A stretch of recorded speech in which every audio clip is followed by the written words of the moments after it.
अस्सलाम वालेकुम। आज हमने जिस असेसमेंट के बारे में पढ़ना है उसका नाम है एबल्स। सो एबल्स जो एब्रिविएशन है that means the assessment of basic language and learning skills. So it is an assessment which is a curriculum guide and skills tracking system for children with developmental disabilities. अब एबस जो है बेसिकली वो हमारा kindergarten curriculum है। वो assessment tool है जिसके through हम कुरिकुलम बनाएंगे और जो बच्चों में स्किल्स हैं जो उनकी एज रिलेटेड होनी चाहिए थी वो हम ट्रैक करते हैं कि वो कितना उन्होंने काम कर लिया है। और उसके अलावा हम जो हैं ऑटिज्म के जो बच्चे हैं उनकी भी असेसमेंट इसी के थ्रू करते हैं। उनकी assessment related to the language और जो उन्होंने नई स्किल्स सीखनी है। अब एबस अगर आप खोल के देखें तो उसके अंदर डिफरेंट चीज़ें हैं जिसमें बेसिक लर्निंग स्किल्स है, जिसके अंदर रीइंफोर्समेंट इफेक्टिवनेस है, विजुअल परफॉर्मेंस है, रिसेप्टिव लैंग्वेज है, imitation, vocal imitation, request labelling, intraverbal, spontaneous vocalisation, syntax, play leisure, social interaction, group interaction, classroom routines and general responding. Then academic skills आ जाती हैं जिसमें हम बच्चों की असेसमेंट करते हैं एकेडमिक, जिसमें रीडिंग, मैथ्स, राइटिंग और स्पेलिंग आती है। उसके बाद एक और असेसमेंट है इसके अंदर सेल्फ हेल्प स्किल्स की असेसमेंट, और उसके अंदर हम ड्रेसिंग, ईटिंग, ग्रॉसरिंग और टॉयलेट ट्रेनिंग जो है उसका हम कर रहे हैं। उसके बाद हमारा जो नेक्स्ट आएगा वो है जी मोटर स्किल्स। मोटर स्किल्स में ग्रॉस मोटर स्किल्स हैं और फाइन मोटर स्किल्स हैं। सेल्फ हेल्प के अंदर ग्रूमिंग हो गई, ईटिंग, ड्रेसिंग और टॉयलेट ट्रेनिंग स्किल्स होगी। मोटर के अंदर फाइन मोटर स्किल्स और ग्रॉस मोटर स्किल्स की असेसमेंट हो गई।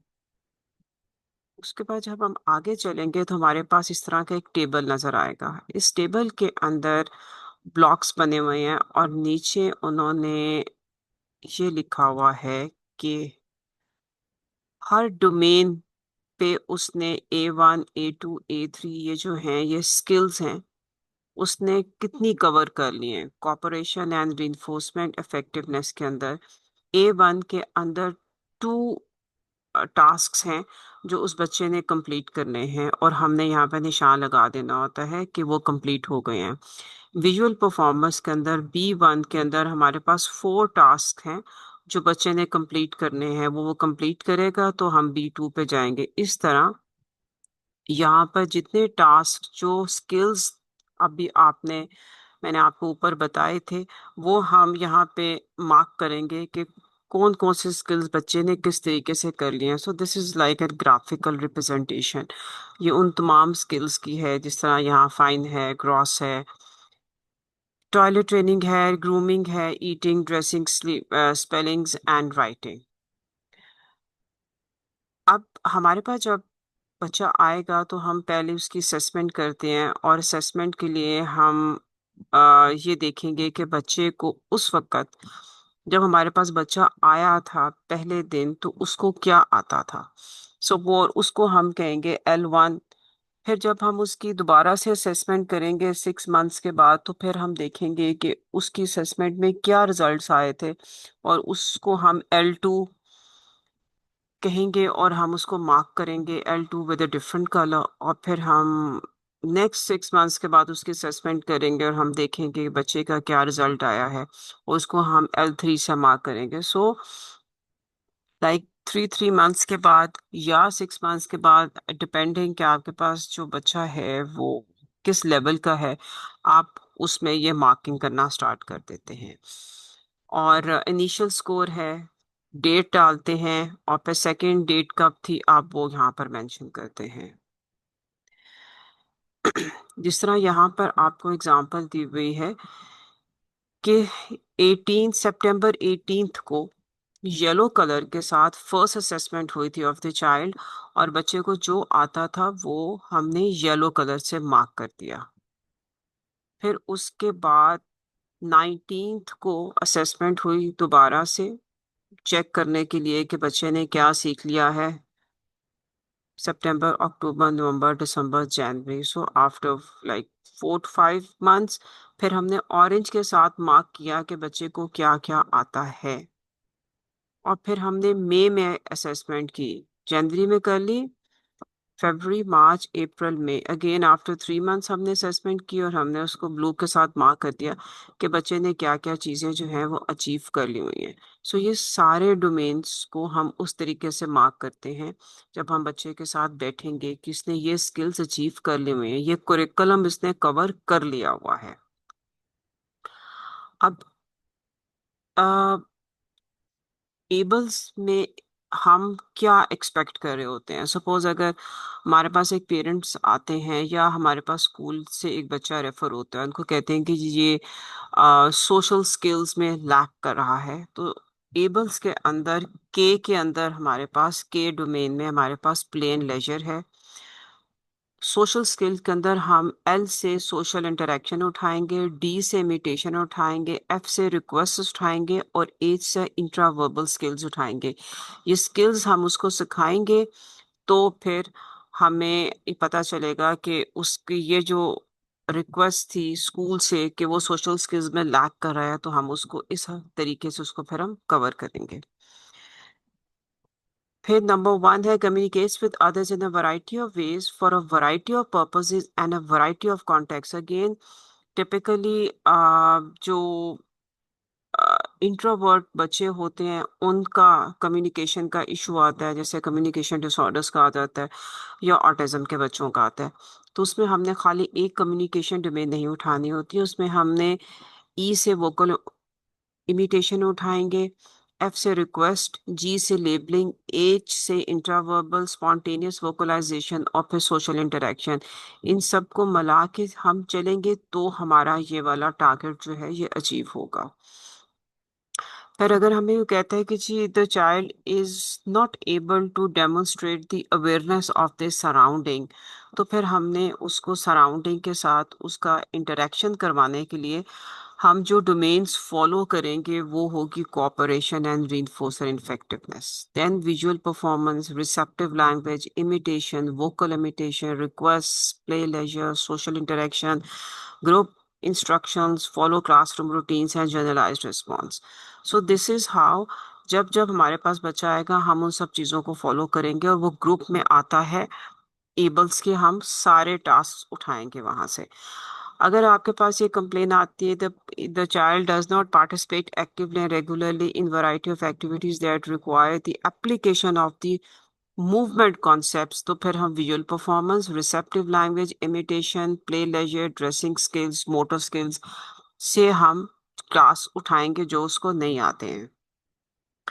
अब क्राइटेरिया क्या होता है, स्कूल रेडीनेस स्किल्स होते हैं। जब आपके पास पेरेंट्स एडमिशन के लिए आते हैं तो वो कहते हैं कि जी इतने टाइम पीरियड में हमने बच्चे को नॉर्मल स्कूलिंग के लिए भेजना है।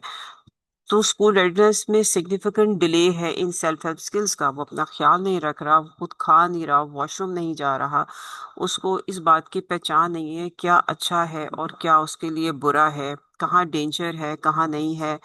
और फिर रूटीन को फॉलो नहीं कर रहा, जो टिपिकल रूटीन्स होती हैं जैसा कि टाइम टेबल है उसको फॉलो नहीं कर रहा, और उसके फाइन मोटर स्किल्स में डिले आ रहा है। इन चीज़ों को हम केटर करने के लिए हम सेल्फ हेल्प स्किल्स में से ड्रेसिंग, ईटिंग, ग्रूमिंग और टॉयलेट स्किल्स को हम मार्क करेंगे कि उसमें बच्चे की स्किल्स में कहाँ हमने डेवलप करनी है उसकी। और फिर gross and fine motor Y and Z में से उठाएंगे कि बच्चा कहाँ पर लैक कर रहा है, और जहाँ पर वो लैक कर रहा है जिस पॉइंट के ऊपर which is definitely below his age, तो हम वो स्किल उसको सिखाएंगे ताकि आहिस्ता आहिस्ता ग्रेजुअली वो अपने लेवल पर पहुंच जाए। और फिर बेसिक लर्निंग स्किल जिस तरह के play, leisure, group instructions, follow classroom routines और जनरलाइज रिस्पॉन्डिंग। अब हमारे पास अगर स्कूल रेडीनेस के स्किल्स के लिए बच्चा आ रहा है, वो कहेंगे ये वाली चीजें नहीं है, तो हम उसको जो उसकी असेसमेंट करेंगे वो हम बिल्कुल वैसे करेंगे। हमारी फर्स्ट असेसमेंट ऐसी होगी जिस तरह यहाँ पर ये येलो टारगेटेड कंपोनेंट्स हैं कि what the child was not able to do, और what the child was able to do, जो वो कर सकता था हमने वो मार्क किए, और वो जो नहीं कर सकता वो हमने यहाँ पे एम्प्टी रख दिए हुए हैं कि हमने उन पे काम करना है। Let me show you it again so that it makes you very clear. Here we go. Let me take an easier one. Spontaneous vocalization. So the number one domain, number two and number three की 3 points और last domain जो है वो बच्चे को नहीं आती थी, तो हमने फिर ये येलो के साथ इसको कवर कर दिया कि बच्चे को ये नंबर वन के 4 डोमेन्स आती थी, नंबर टू के जो वहां पर जो 4 पॉइंट्स थे उसको वो आते थे, और नंबर थ्री में 4 नहीं आते तो उसको 3 आते थे, और नंबर फोर्थ वाला नहीं आता था, वो हमने उसको सिखाना है। फिर B4 के अंदर उसको सिर्फ एक डोमेन, एक सब कैटेगरी का आता था। फिर 5 में एक सब कैटेगरी आता था। B6 में उसको 2 डोमेन्स थे, सब कैटेगरीज थी, वो दोनों उसको आती थी। फिर उसके बाद 7 के अंदर दोनों डोमेन की कैटेगरी आती थी। 8 के अंदर उसको एक सब कैटेगरी आती थी, दूसरी हमने सिखानी है। और फिर नेक्स्ट में हमने उसको वो सिखाना है, और लास्ट में वो अभी हमने उसको नहीं किया क्योंकि वहां तक बच्चा भी नहीं पहुंचा। सो इट मीन्स कि जो यहाँ पर येलो वाला कंपोनेंट था वो उस बच्चे को आता था, ऑरेंज वाला हमने उसको सिखाना है। और जो हमने अभी एम्प्टी रखा हुआ है इसका मतलब है कि बच्चा वहां तक नहीं पहुंचा। So basically what are we doing, we are assessing the child, making the child learn वो वाले तमाम टास्क जो उसको किंडरगार्टन की स्कूल रेडीनेस के लिए चाहिए। और behaviour and conduct issues might not be primarily presenting problems, तो उसमें कोऑपरेशन और रिक्वेस्ट का कंपोनेंट जो है उसको हाईलाइट करके चेक कर लेंगे कि वहां पर बच्चे को कहाँ पर बच्चा लैग बिहाइंड कर रहा है। So it not only goes for autism but it goes for all neuro developmental disorders. So, criteria of placement in the assessment program. So, what is the psychology के point of view से देखा जाए, a diagnosis of a generalized developmental delay that impacts a wide range of behaviors, global developmental delay, intellectual disability, genetics disorder, autism spectrum disorder and etc. से communication disorders सब कुछ हो गए वहां पर आता है।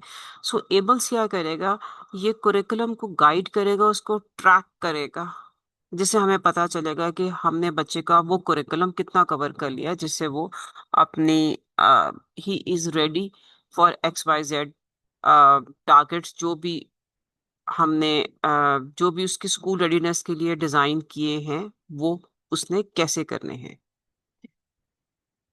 Okay, this is number one of the components जहाँ पर हमें ये है कि हमने रेड के साथ देखा कि उस बच्चे को क्या आता है। ये देखें, फर्स्ट असेसमेंट जो थी वो रेड के साथ हुई है कि बच्चे को क्या आता है और हमने क्या सिखाया। उसके बाद हमने दोबारा असेसमेंट की येलो के साथ, तो फिर हमने येलो को कलर कर दिया कि बच्चे को ये चीजें आना शुरू हो गई हैं।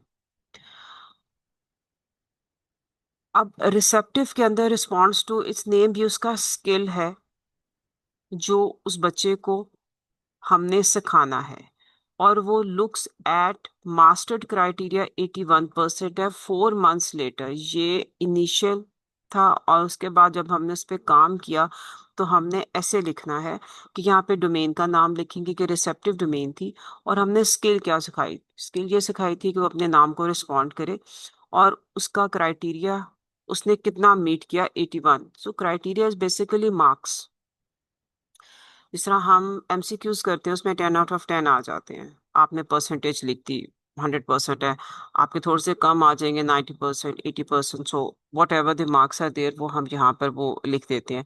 This is actually what happens here also. हमने उसको परसेंटेज दे देनी है कि कितना क्राइटेरिया उसने मीट कर लिया है। उसके बाद लेबलिंग आएगी, लेबल रीइंफोर्सर्स वाला क्राइटेरिया था, और उसमें 12 आइटम्स वो लेबल कर लिए हैं और 12 आइटम्स का अपेंडिक्स बना के आप एंड में डालेंगे कि ये 12 आइटम्स वो लेबल कर रहा है। उसके बाद रिसेप्टिव में हमने उसको कौन सी स्किल सिखानी थी कि follow the instructions in enjoyable context. और उसकी जो 4 डोमेन्स थी उसके अंदर जो फोर्थ डोमेन थी वो ये 3 और मोर एक्टिविटीज विदाउट प्रॉम्प्ट। ये उसने क्राइटेरिया मास्टर्ड कर लिया है, इसलिए हमने यहाँ पर लिखा हुआ है कि 3 and more activities without prompt वो कर रहा है। The criteria have been achieved successfully.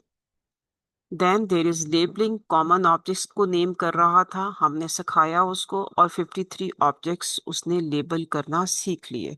और उसके बाद विजुअली हम सिखा रहे हैं। हमने फिर एबल्स के कुरिकुलम को फॉलो किया और उसके मुताबिक शेप सॉर्टर के अंदर 4 pieces using look and locate का एलिमेंट जो है वो बच्चे ने सीख लिया। सो ये उसका क्राइटेरिया अचीव हुआ।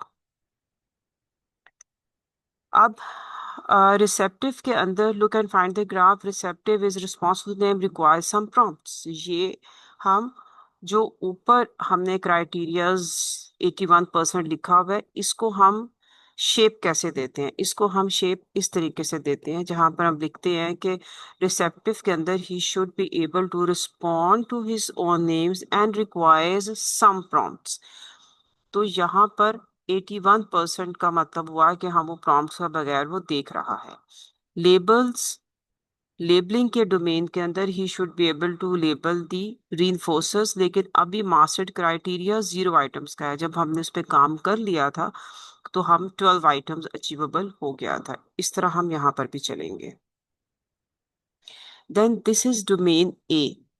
डोमेन ए के अंदर A1 A2 A3 सब कैटेगरीज हैं जिनको हमने फिर इस तरीके से प्लेस करना है। ये देखें यहाँ पर कि सितंबर में ऑरेंज, जनवरी में येलो हमने काम किया, मई में हमने ग्रीन के साथ काम किया, सितंबर में हमने ब्लू के साथ काम किया।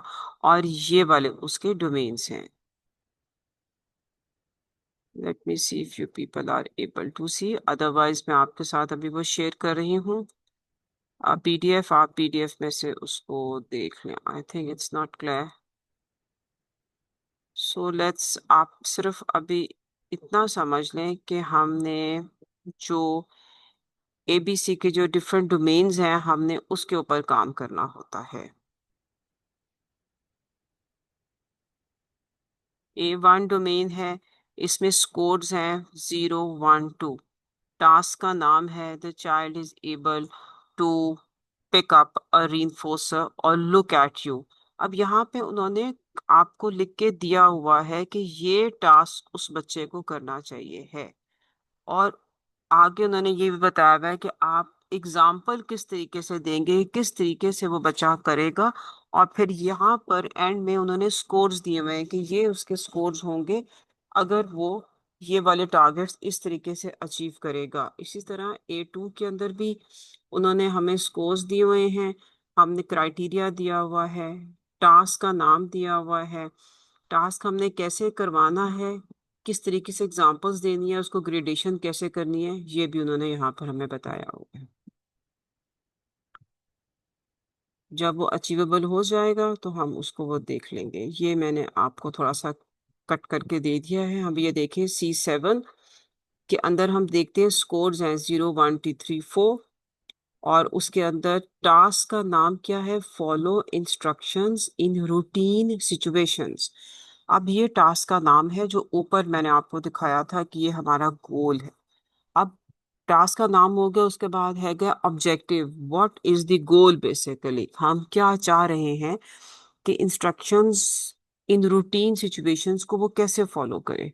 तो the he should be able to comply with the instructions to do a non-preferred activity when the activity is presently occurring.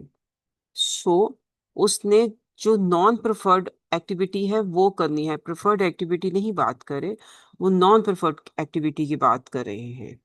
अब वो पूछते हैं जी क्वेश्चन यहाँ पर हम क्या देंगे, will the student follow an instruction to do a non preferred activity at a time when the activity usually occurs, जहाँ पर wash your hands before you have a lunch. ये हमने उसको कमांड देनी है, तो वो या ये करेगा अगर वो नहीं कर रहा तो हमें उसको सिखाना है।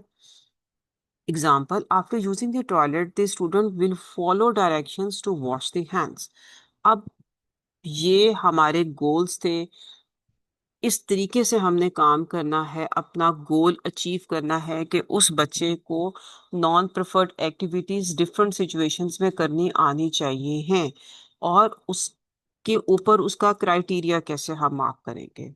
सो हम उसको 1 नंबर देंगे अगर वो 3 या उससे ज्यादा एक्टिविटीज को पार्शली फिजिकल प्रॉम्प्ट्स के साथ वो कर लेता है, उसको नंबर 1 का क्राइटेरिया मिलेगा।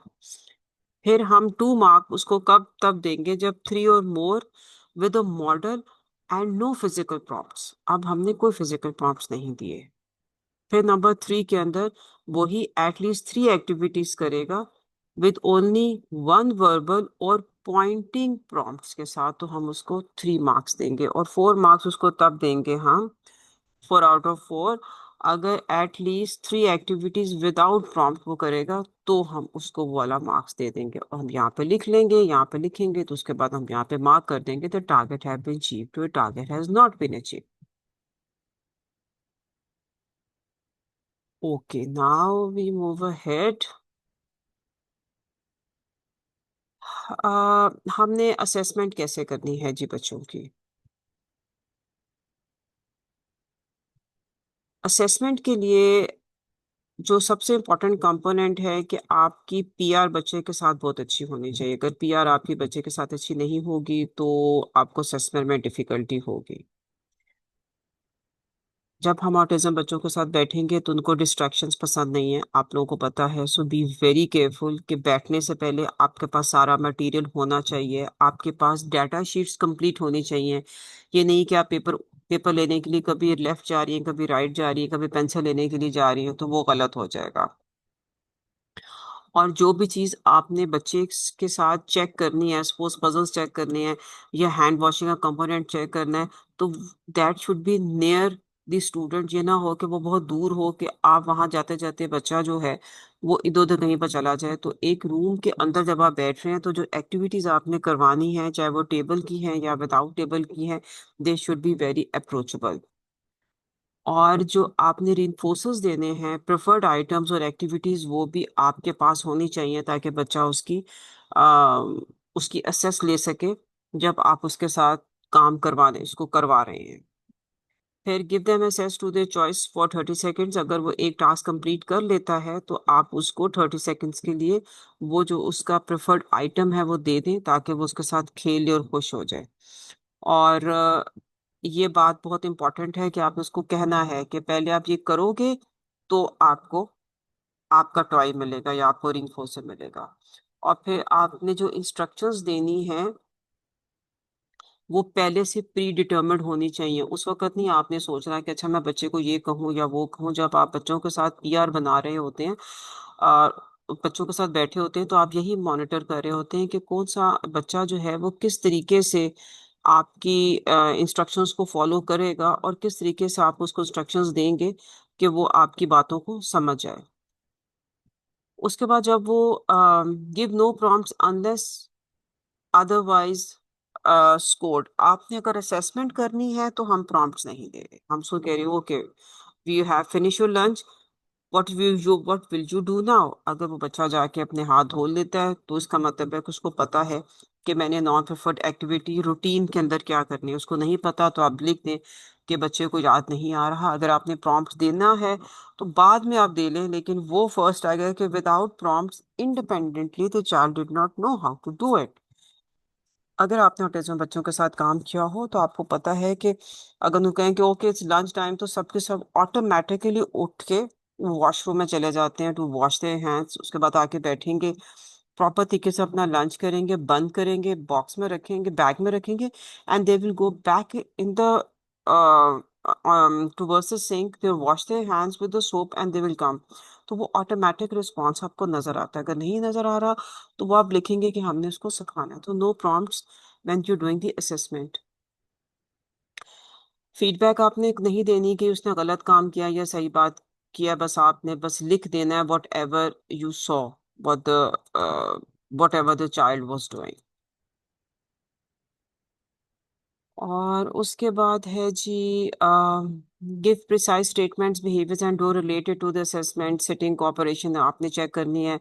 ऑनर योर प्रॉमिस जो आपने दे दिया हुआ है कि कितने रिस्पॉन्सेज आपने उसके चेक करने हैं। प्रेफर्ड एक्टिविटी के जो हम रिस्पॉन्सेज पहले डिजाइन करते हैं एबी के थ्रू वो आपने चेक कर लेने हैं। अगर आपको लग रहा है कि नहीं हो रहा तो एक स्टेप जो है 6 to 4 times पॉसिबल है तो अब रिपीट कर लें। और बच्चा अगर थक गया है तो आप असेसमेंट जो है वो चंक्स में कर लें, 15 मिनट्स 30 मिनट्स ब्रेक दे लें, उसके बाद वापस आ जाए, उतनी देर में आप उसका ग्रेड जो है वो फिल कर लें। उसकी बेसलाइन जो है वो हम फिल कर लेंगे। बेसलाइन के अंदर ये बातें आपने बहुत इंपॉर्टेंट याद रखनी है कि जब हम असेसमेंट कर रहे हैं तो हमने उसको कोई प्रॉम्प्ट्स नहीं देने हैं। ठीक है, बेसलाइन अक्सर आप स्टूडेंट्स पूछते हैं कि जी हम how will be how will we know that what the child is doing. If जो क्वेश्चन है, जो ऑब्जेक्टिव है, हम बच्चे के सामने वो ऑब्जेक्टिव रखते हैं, उसको कमांड देते हैं कि आप ये कंप्लीट करें। हम उसमें प्रॉम्प्ट्स नहीं दे रहे हैं। प्रॉम्प्ट्स हम तब देंगे जब हम उसको सिखाने बैठेंगे। नो रीइंफोर्समेंट बेसलाइन, हमने रीइंफोर्सर उसको नहीं देना। रीइंफोर्सिंग स्किल्स हम तब देते हैं, रीइंफोर्सर्स, जब हम सिखाने बैठते हैं कुछ चीज स्किल। हमने उसको ये भी नहीं कहना अच्छा आप यहाँ पे बैठोगे तो मैं आपको ये दूंगी, नहीं। वो मैं first this and this then वाला जो कॉन्सेप्ट है वो तो रीइंफोर्समेंट में आ जाएगा, वो तो टीचिंग स्किल्स में आता है। That is not a baseline. Baseline का मतलब है कि you have to check without giving any prompts, any reinforcer, that does the child able to do or the child is not able to। और baseline के अंदर आप structure बना लें, और लेकिन जब आप टीचिंग करेंगे तो वो नेचुरल रिस्पॉन्स के अंदर हम टीचिंग करेंगे। नेचुरली करेंगे तो बच्चे जो हैं वो ज़्यादा अच्छा सीख लेते हैं इन अ नेचुरल इन्वायरमेंट रादर कि आप मेक एनवायरमेंट करें। तो अब इन अ नटशेल एबल्स क्या हुआ?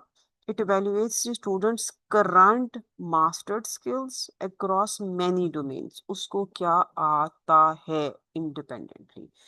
क्या वो प्ले ग्रुप के लिए रेडी है, क्या वो नर्सरी के लिए रेडी है, क्या वो ग्रेड 1 के लिए रेडी है। Then break down big learning goals into smallest goals.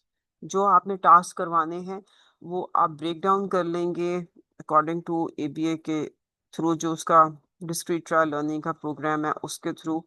break down the into smaller goals so that they are achievable skill and the child is happy कि he knows what to do and how to do। और उससे ये होगा कि एबल्स के through ये होता है कि हमें प्रोग्रेशन मिल जाती है। जिस तरह 4 डोमेन्स हैं एक गोल की, तो उसमें कितने डोमेन्स उसने कवर कर लिए हैं वो हमारे लिए इजी हो जाता है। सो बेसिकली हम कुरिकुलम को इजीली फॉलो कर लेते हैं। ये जी B1 के अंदर है puzzles with a single piece type of insert knobs के साथ है। A few pictures single set. B1 के अंदर Z4 पजल्स आ गई हैं। फिर B1 Z4 के अंदर puzzle with a single piece type of insert है, वो सिंगल पीस के अंदर आ गया है। Small knobs more pictures matching flat sides whole picture. फिर B10 के अंदर puzzles with multiple collecting pieces in an insert frame. अब वो फ्रेम आ गया और उसके अंदर मल्टीपल पीसेस आना शुरू हो गए हैं। और फिर B11 के अंदर जो है वो नॉब्स खत्म कर दिए हैं, पिक्चर वगैरह खत्म कर दिए। आपको एक पजल दे दिया गया और वो आपने उसके एजेस को करना है। So this is the progressive activity which the child has to do in order to learn this criteria।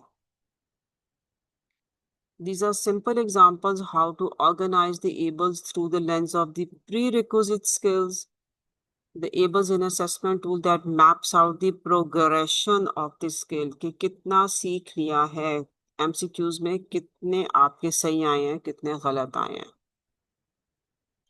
और उसके बाद हम आगे चलते हैं जी लर्निंग गोल्स।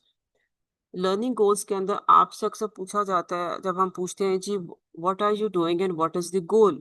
आप अगर हम देखें कि आप 1 2 3 करवा रहे हैं तो I am going to ask you कि आप क्या करवा रहे हैं, आप व्हाट गोल क्या है आपका। तो आप मुझे कहेंगे जी count objects with prompt.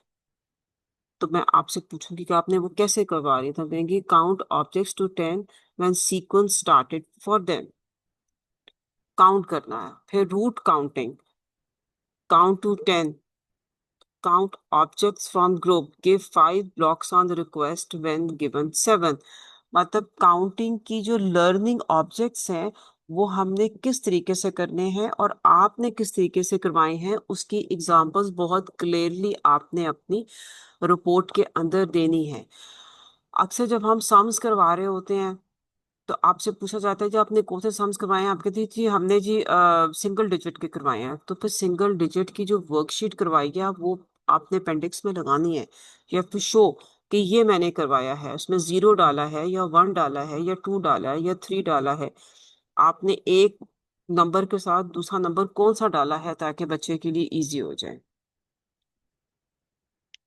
Then we go ahead, जैसा लर्निंग गोल में आता है label letters, when shown B can label it. ये आपका गोल था कि क्या हम उसको बी सिखा रहे थे, तो आप कहेंगे जी व्हेन, जिस तरह आप कहेंगे जी आपने क्या सिखाया, तो आप लोग कहते हैं कि जी मैंने हमने इसको वो सिखाया, ए बी से सिखाया। तो ए बी से आपने क्या सिखाया है, कौन सा लेटर सिखाया आपने अंदर, तो आप लिखेंगे कि जी मैंने उसको बी को लेबल करना सिखाया। अगली एक्टिविटी आपसे क्वेश्चन जो होता है कि जो आपने बी को लेबल, आपने बी को लेबल करना सिखाया तो आपने किस तरीके से सिखाया, that is another question.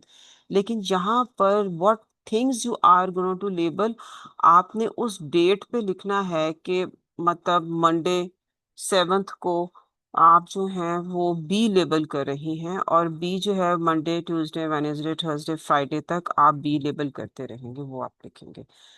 अगर आप उसको सिखा रहे हैं name letters in word, suppose उसने आपने उसको अपना नाम सिखाना है कि मोइज नाम है उसको, तो MOIZ आप ये सिखाएंगी और यहाँ पे लिखेंगी कि किस डेट को आपने स्टार्ट किया है, and then we will proceed ahead कि कब तक वो ये अचीव कर लेगा।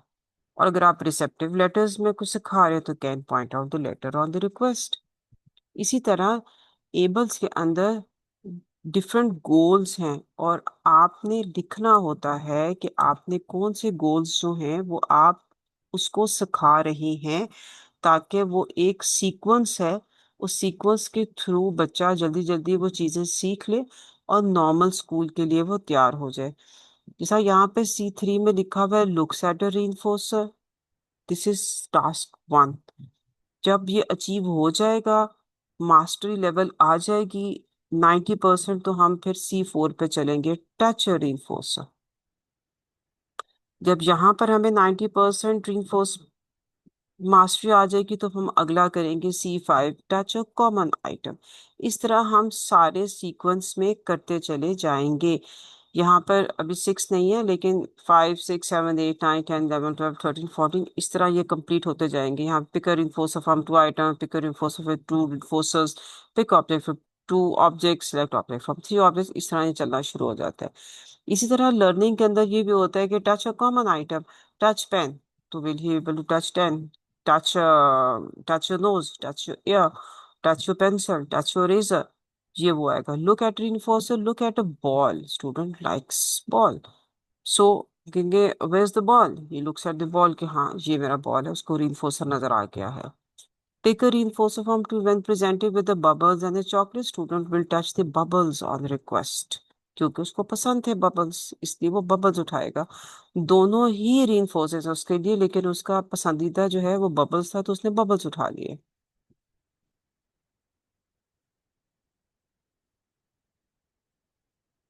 उसके बाद ये हमारे पास नेक्स्ट है pick reinforcer from 2 items, touch ball when presented with a ball and pen upon request.